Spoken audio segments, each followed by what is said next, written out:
அவங்க மனசுல ஒரு பறவை இருக்கும், ஒரு வானம் இருக்கும். அந்த பறவை அந்த வானத்துல அவங்க சாகிறதுக்குள்ளயாச்சும் பறக்கணும் இல்லையா? காதலுக்கு ஏதோ பறவை சத்தம் கேட்டுக்கிட்டே இருக்கு. அப்படி பறக்கிற கதை தான் இந்த காயல். இப்படிக்கு அன்புடன் தேன்மொழி.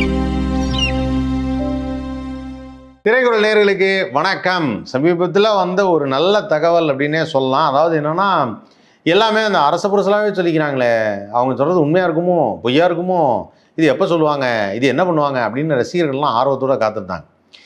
ஆர்வத்தோடு காத்திருக்கிறதுனா என்னென்னா, கிட்டத்தட்ட வந்து இது நடந்தால் எப்படி இருக்கும் அப்படின்னு ஒரு பயங்கர எக்ஸைட்மெண்ட்டே இருந்தது. இந்த எக்ஸைட்மெண்ட்லேயே ரொம்ப சிறப்பான ஒரு விஷயம் என்ன, அதாவது நம்ம சூப்பர் ஸ்டார் ரஜினிகாந்தோடைய கூலி படம் ரிலீஸ் ஆச்சு. உங்களுக்கு தெரியும், இந்த கூலி படத்தோட டைரக்டர் லோகேஷ் கனகராஜ், அதுவும் எல்லாத்துக்கும் தெரியும். லோகேஷ் கனகராஜ் வந்து ஒரு கமல் ஃபேனுங்கிறத ரஜினி சார்ட்டே சொல்லியிருக்காரு, அதுவும் தெரியும். கமல் ஃபேனுங்கிறது மட்டும் இல்லாமல் கமல் சாரை வச்சு விக்ரம்னு ஒரு படம் மாபெரும் இட்டு கொடுத்தாரு, அதுவும் உங்களுக்கு தெரியும். ஸோ இது எல்லாமே வந்து பார்க்குறப்போ இல்லை, இப்போ ரீசெண்டாக ஒரு விஷயம் வந்தது.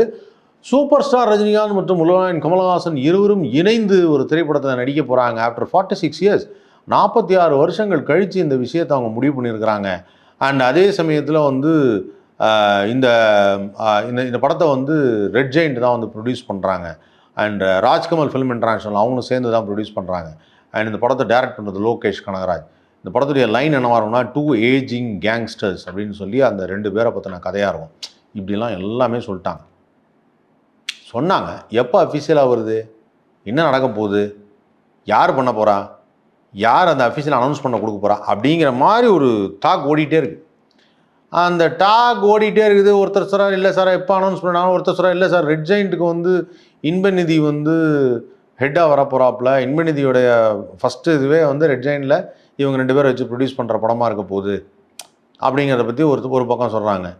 ஸோ இந்த மாதிரி ஒன்றுன்னா சொல்லிட்டு இருக்கிறாங்க. ரெட் ஜெயிண்ட் வந்து இப்போ சொல்லுவாங்க, அப்போ சொல்லுவாங்க. இல்லை சார் இது எலெக்ஷன் டைம், இப்போ சொல்ல மாட்டாங்க, வேணால் அடுத்த மாதம் சொல்லுவாங்க. இல்லை சார் இது நவம்பர் மாதம் சொல்லுவாங்க. இல்லை சார் இது டிசம்பர் மாதம் ரஜினி சார் பர்த்டே நீங்கள் அனௌன்ஸ் பண்ணுவாங்க. இப்படியெல்லாம் ஒன்றுனா சொல்லிட்டு இருந்தால், இவருக்கு நவம்பர் 7 பர்த்டே, அவருக்கு வந்து டிசம்பர் 12 பர்த்டே. ஸோ என்ன தேதியில் இவங்க அனௌன்ஸ் பண்ணுவாங்க இப்படிலாம் எதிர்பார்த்துட்டு இருந்த நேரத்தில் இல்லை, இப்போது புதுசாக ஒன்று சைமா அவார்ட்ஸ் நடந்தது. சைமா அவார்ட்ஸ் நடக்கும்போது உலகநாயகன் கமலஹாசன் ஸ்டேஜில் பேசும்போது நம்ம சதீஷ், காமெடி ஆக்டர் சதீஷ் இருக்கார் இல்லையா, அவர் ஸ்ட்ரெயிட்டாகவே கேட்டு என்ன சார் இந்த மாதிரி பேசிக்கிறாங்க, அதை பற்றி ஒன்று சொல்லுங்கள் அப்படின்னா, 46 வருஷத்துக்கு முன்னாடி 2 பேரும் ஒரே பிஸ்கட்டை பாதியாக தின்னுகிட்டு இருந்தோம், அப்புறம் சேர்ந்து டிசைட் பண்ணோம், இல்லை நீங்கள் ஒரு பிஸ்கட்டை சாப்பிடுங்க, நான் ஒரு பிஸ்கட்டை சாப்பிடுங்கன்னா இவ்வளோ நாளாக அந்த மாதிரி தனித்தனியாக பிஸ்கட்டை சாப்பிட்டோம், சந்தோஷமாக இருந்தோம். அவருக்கான பிஸ்கட் அவருக்கு கிடச்சிது, எனக்கான பிஸ்கட் எனக்கு கிடச்சிதுன்னு வழக்கம் போல் ஒரு ஸ்டைலில் கமல் சார் பேச ஆரம்பித்தார். இப்படி பேச ஆரம்பிச்சுட்டு அதுக்கப்புறம் இப்போ மறுபடியும் பரவாயில்ல, 2 பேரும் பாதி பிஸ்கட்டே தின்னுக்கலாம், நல்லாயிருக்கும்னு நினைக்கிற மாதிரி இருக்குது அப்படின்னா, அப்போ அஃபீஷியலாகவே உலகநாயகன் கமலஹாசன் சொல்லிட்டாரா அப்படின்னு சொல்லி மக்கள்லாம் பயங்கர விசில். இது அஃபீஷியலாக சொல்லிட்டாருப்பா, பாதி பிஸ்கட் அவங்க திங்கிறாங்க என்ன அப்படின்னா, ஒரு மாதிரி அப்படி மறைமுகமாக அப்படி சொல்கிறது. ஆனால் இப்போ இருக்கிற சம்பாத்தியத்தெல்லாம் பார்க்கும்போது அது பிஸ்கெட்டு சாப்பிட்றதுக்கான சம்பாத்தியம் மாதிரி தெரியல. ஸோ கண்டிப்பாக இது வந்து ஒரு சாப்பிட்றதே கோல்டு பிஸ்கட்டாக இருக்கும் போல இருக்குது. அதனால் வந்து கூடிய சீக்கிரம் வந்து அந்த அனௌன்ஸ்மெண்ட் வரப்போகுதுன்னு தான் நினைக்கிறேன். லோகேஷ் கனகராஜோட டைரக்ஷனில் இவங்க 2 பேரும் சேர்ந்து நடிக்கிறது. அது மைட் பி வந்து ஒரு நல்ல நாள் பார்த்து சொல்லு அப்படிங்கிற மாதிரி ஒரு நல்ல நாள் பார்த்து அதை நல்ல ஒரு அனௌன்ஸ்மெண்ட்டாக, ஒரு பேங்கிங் அனௌன்ஸ்மெண்ட்டாக 2 பேரும் கதையெல்லாம் கேட்டு டிசைட் பண்ணி ஒரு நல்ல போஸ்டர்ஸ் இது பண்ணி அப்படி அனௌன்ஸ் பண்ண போகிறாங்கன்னு தான் நினைக்கிறேன். கூடிய விரைவில் அது தெரியும். பட் உலகநாயகன் கமலஹாசன் அதை வந்து அக்செப்ட் பண்ணிட்டார். எஸ், நாங்கள் 2 பேரும் சேர்ந்து ஒரு 46 வருஷம் கழித்து மறுபடியும் நடிக்கிறோங்கிறது எங்களுக்கு சந்தோஷமாக தான் இருக்குது. இது அதே மாதிரி ஒருத்தர் சொன்னார், இது தரமான சம்பவம்னு நீங்கள் சொல்லாதீங்க, படம் பார்த்ததுக்கப்புறம் நீங்கள் சொல்ல வேண்டிய விஷயம், நானே சொல்லக்கூடாது, தரமான சம்பவம்லாம் சொல்லக்கூடாது. அதனால் படம் வெளியாகி அது எப்படி இருக்குங்கிறத சொன்னதுக்கு அப்புறம் தான் நாங்கள் அதை டிசைட் பண்ணோம். மறுபடியும் அது எப்படி இருக்கோ அதுக்கு தகுந்த மாதிரி நாங்கள் மறுபடியும் எங்களுடைய பயணத்தை தொடங்குவோம் அப்படின்னு கமல் சார் சொன்னார். ரொம்ப அழகாக இருந்தது அது கேட்குறதுக்கு. என்னென்னா, உலகநாயகன் கமலஹாசன் அவர்களும் சூப்பர் ஸ்டார் ரஜினிகாந்த் அவர்களும் இல்லை, they are dedicated to the film industry. And இப்படி ஒரு படம் வருது, இப்படி பண்ணாலும் அடுத்து நாங்கள் இன்னொரு படம் பண்ணுவோம். அவர் ஒரு எம்பியாக இருக்கார். ஸோ அவர் வந்து இல்லை நான் அந்த மாதிரி இனிமேல் படம் நடிக்க மாட்டேன் அப்படின்லாம் எதுவும் சொல்லலை. அவர் வந்து மக்கள் பணி இது, நான் போகிறேன், நான் படம் நடிக்க மாட்டேன்னு சொல்ல, மக்கள் பணியில் இதுவும் ஒன்று. மக்களை சந்தோஷப்படுத்துறது, மக்கள் கஷ்டத்தில் இருக்கும்போது அவங்கள சிரிக்க வைக்கிறது, அவங்கள ஒரு வேற ஒரு மைண்ட் ஸ்டேட் கொண்டு போகிறது அப்படின்னு ஒன்று இருக்குது. அதையும் செய்கிறார் உலகநாயகன் Kamal Haasan. Super sir. And super star Rajinikanth அவர்கள் தொடர்ந்து அந்த மக்கள் பணியில் தான் இருக்கார். சரி, மக்களுக்காக சாப்பாடு போடுறதோ இல்லை மக்களுடைய கஷ்டத்தை நேராக வந்து கேட்குறது மட்டுமே ஒரு வாழ்க்கை ஆகிடாது. அது மட்டும்தான் சிறப்புன்னு சொல்ல முடியாது. இப்படி திரைப்படங்கள் நடிக்கும்போது அவரை பார்க்கும்பொழுது நம்மளுடைய பிளட் ப்ரெஷர் லெவல் கம்மியாகிறதோ இல்லை நம்ம சந்தோஷப்படுறதோ சிரிக்கிறதோ அதெல்லாமே ஒரு வகையான சேவை தான். அந்த மாதிரி ஒரு விஷயத்தை தான் சூப்பர் ஸ்டார் செஞ்சிட்ருக்காரு. ஸோ இவங்க 2 பேரும் சேர்ந்து நடிக்க போகிற அந்த ப்ராஜெக்டை அனௌன்ஸ் பண்ண போகிற தேதி எப்போ, என்ன நடக்க போகுது, எப்படி பண்ண போகிறாங்க அப்படிங்கிறத பயங்கர ஆவலோடு தான் காத்திருக்கணும். ஏன்னா ஃபஸ்ட்டு டைம் சைமாவில் வந்து ஒஃபிஷியலாக ஒரு நியூஸாகவே அதை வெளியிட்டிருக்காரு. ஸோ ரொம்ப சந்தோஷமாக இருக்குது கேட்குறதுக்கு.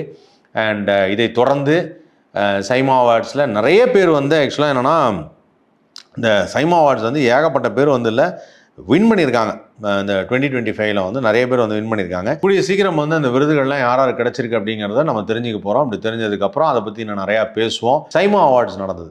சைமா அவார்ட்ஸ் நடக்கும்போது உலகநாயகன் கமல்ஹாசன் ஸ்டேஜில் பேசும்போது நம்ம சதீஷ், காமெடி ஆக்டர் சதீஷ் இருக்கார் இல்லையா, அவர் ஸ்ட்ரெயிட்டாகவே கேட்டு என்ன சார் இந்த மாதிரி பேசிக்கிறாங்க, அதை பற்றி ஒன்று சொல்லுங்கள் அப்படின்னா, 46 வருஷத்துக்கு முன்னாடி 2 பேரும் ஒரே பிஸ்கட்டை பாதியாக தின்னுகிட்டு இருந்தோம். அப்புறம் சேர்ந்து டிசைட் பண்ணோம், இல்லை நீங்கள் ஒரு பிஸ்கட்டை சாப்பிடுங்க, நான் ஒரு பிஸ்கட்டை சாப்பிடுங்கன்னா இவ்வளோ நாளாக அந்த மாதிரி தனித்தனியாக பிஸ்கட்டை சாப்பிட்டோம், சந்தோஷமாக இருந்தோம். அவருக்கான பிஸ்கட் அவருக்கு கிடச்சிது, எனக்கான பிஸ்கட் எனக்கு கிடச்சிதுன்னு வழக்கம் போல் ஒரு ஸ்டைலில் கமல் சார் பேச ஆரம்பித்தார். இப்படி பேச ஆரம்பிச்சுட்டு அதுக்கப்புறம் இப்போ மறுபடியும் பரவாயில்ல 2 பேரும் பாதி பிஸ்கட்டே தின்னுக்கலாம், நல்லாயிருக்கும்னு நினைக்கிற மாதிரி இருக்குது அப்படின்னா, ஓஹோ அப்போ அஃபீஷியலாகவே உலகநாயகன் கமல்ஹாசன் சொல்லிட்டாரா அப்படின்னு சொல்லி மக்கள்லாம் பயங்கர விசில். ஓ இது அஃபீஷியலாக சொல்லிட்டாருப்பா, பாதி பிஸ்கட் அவங்க திங்கிறாங்க என்ன அப்படின்னா ஒரு மாதிரி அப்படி மறைமுகமாக அப்படி சொல்கிறது. ஆனால் இப்போ இருக்கிற சம்பாத்தியத்தெல்லாம் பார்க்கும்போது அது பிஸ்கெட்டு சாப்பிட்றதுக்கான சம்பாத்தியம் மாதிரி தெரியல. ஸோ கண்டிப்பாக இது வந்து ஒரு சாப்பிட்றதே கோல்டு பிஸ்கட்டாக இருக்கும் போல இருக்குது. அதனால் வந்து கூடிய சீக்கிரம் வந்து அந்த அனௌன்ஸ்மெண்ட் வரப்போகுதுன்னு தான் நினைக்கிறேன். லோகேஷ் கனகராஜோட டைரக்ஷனில் இவங்க 2 பேரும் சேர்ந்து நடிக்கிறது. அது மைட் பி வந்து ஒரு நல்ல நாள் பார்த்து சொல்லு அப்படிங்கிற மாதிரி ஒரு நல்ல நாள் பார்த்து அதை நல்ல ஒரு அனௌன்ஸ்மெண்ட்டாக, ஒரு பேங்கிங் அனௌன்ஸ்மெண்ட்டாக 2 பேரும் கதையெல்லாம் கேட்டு டிசைட் பண்ணி ஒரு நல்ல போஸ்டர்ஸ் இது பண்ணி அப்படி அனௌன்ஸ் பண்ண போகிறாங்கன்னு தான் நினைக்கிறேன். கூடிய விரைவில் அது தெரியும். பட் உலகநாயகன் கமல்ஹாசன் அதை வந்து அக்செப்ட் பண்ணிக்கிட்டார். எஸ், நாங்கள் 2 பேரும் சேர்ந்து ஒரு 46 வருஷம் கழித்து மறுபடியும் நடிக்கிறோங்கிறது எங்களுக்கு சந்தோஷமாக தான் இருக்குது. இது அதே மாதிரி ஒருத்தர் சொன்னால் இது தரமான சம்பவம் நீங்கள் சொல்லாதீங்க, படம் பார்த்ததுக்கப்புறம் நீங்கள் சொல்ல வேண்டிய விஷயம். நானே சொல்லக்கூடாது, தரமான சம்பவம்லாம் சொல்லக்கூடாது. அதனால் படம் வெளியாகி அது எப்படி இருக்குங்கிறத சொன்னதுக்கு அப்புறம் தான் நாங்கள் அதை டிசைட் பண்ணோம். மறுபடியும் அது எப்படி இருக்கோ அதுக்கு தகுந்த மாதிரி நாங்கள் மறுபடியும் எங்களுடைய பயணத்தை தொடங்குவோம் அப்படின்னு கமல் சார் சொன்னார். ரொம்ப அழகாக இருந்தது அது கேட்குறதுக்கு. என்னென்னா உலகநாயகன் கமல்ஹாசன் அவர்களும் சூப்பர் ஸ்டார் ரஜினிகாந்த் அவர்களும் இல்லை, they are dedicated to the film industry. And இப்படி ஒரு படம் வருது, இப்படி பண்ணாலும் அடுத்து நாங்கள் இன்னொரு படம் பண்ணுவோம். அவர் ஒரு எம்பியாக இருக்கார். ஸோ அவர் வந்து இல்லை நான் அந்த மாதிரி இனிமேல் படம் நடிக்க மாட்டேன் அப்படின்லாம் எதுவும் சொல்லலை. அவர் வந்து மக்கள் பணி இது, நான் போகிறேன், நான் இனிமேல் படம் நடிக்க மாட்டேன்னு சொல்ல, மக்கள் பணியில் இதுவும் ஒன்று. மக்களை சந்தோஷப்படுத்துறது, மக்கள் கஷ்டத்தில் இருக்கும்போது அவங்கள சிரிக்க வைக்கிறது, அவங்கள ஒரு வேற ஒரு மைண்ட் ஸ்டேட் கொண்டு போகிறது அப்படின்னு ஒன்று இருக்குது. அதையும் செய்கிறார் உலகநாயகன் Kamal Haasan. Super sir. And super star Rajinikanth அவர்கள் தொடர்ந்து அந்த மக்கள் பணியில் தான் இருக்கார். சரி, மக்களுக்காக சாப்பாடு போடுறதோ இல்லை மக்களுடைய கஷ்டத்தை நேராக வந்து கேட்குறது மட்டுமே ஒரு வாழ்க்கை ஆகிடாது. அது மட்டும்தான் சிறப்புன்னு சொல்ல முடியாது. இப்படி திரைப்படங்கள் நடிக்கும்போது அவரை பார்க்கும்பொழுது நம்மளுடைய பிளட் ப்ரெஷர் லெவல் கம்மியாகிறதோ இல்லை நம்ம சந்தோஷப்படுறதோ சிரிக்கிறதோ அதெல்லாமே ஒரு வகையான சேவை தான். இன்னும் நிறைய விஷயங்கள் நான் பகிர்ந்துக்க தயாராக இருக்கேன். அது வரைக்கும் தொடர்ந்து பாருங்கள். திரைக்குறள் லைக் பண்ணுங்கள், ஷேர் பண்ணுங்கள், சப்ஸ்கிரைப் பண்ணுங்கள்.